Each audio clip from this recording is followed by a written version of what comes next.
Korang pernah rasa pening kepala tak bila balik rumah tapi rasa sesak dan narrow?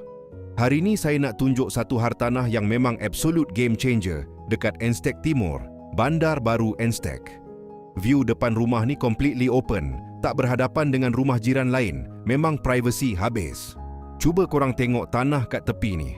Corner lot ni ada land area 5,253 square feet. Saiz tanah dia dah macam saiz tanah banglo. Korang boleh buat kolam renang, garden tempat barbecue atau tempat anak-anak lari-lari tanpa rasa terhad. Memang sesuai sangat untuk korang yang nak upgrade lifestyle family ke tahap yang lebih luxury dan selesa. Bila kita masuk sahaja ke dalam house ni, binaan dia dalam 2,500 square feet, lengkap dengan 4 bilik tidur, 4 bilik air dan 2 store. Dan yang paling best, ini bukan rumah kosong tau. Korang masuk bawa luggage sahaja sebab rumah ni fully furnished dan fully renovated. Tengok plaster ceiling dia, sofa mewah, set meja makan, 5 unit aircon dan 3 unit water heater semua dah ready. Bahagian kitchen pula dah siap extended. Ada dry kitchen dan wet kitchen lengkap dengan kitchen cabinet dan tabletop yang super clean dan modern.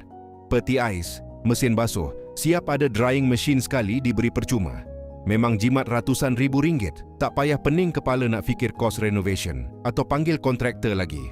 Dari segi lokasi, kawasan ni sangat strategik dan berdekatan sangat dengan pelbagai kemudahan. Kalau korang kerja kat airport, KLIA dan KLIA 2 cuma ambil masa kira-kira 15 minit sahaja. Sepang International Circuit pun dekat sangat. Nak hantar anak sekolah?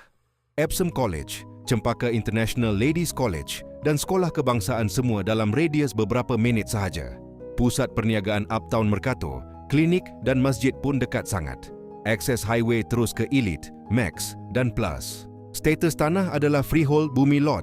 Harga dipinta RM1,300,000 dan masih boleh nego sampai jadi untuk buyer yang serius.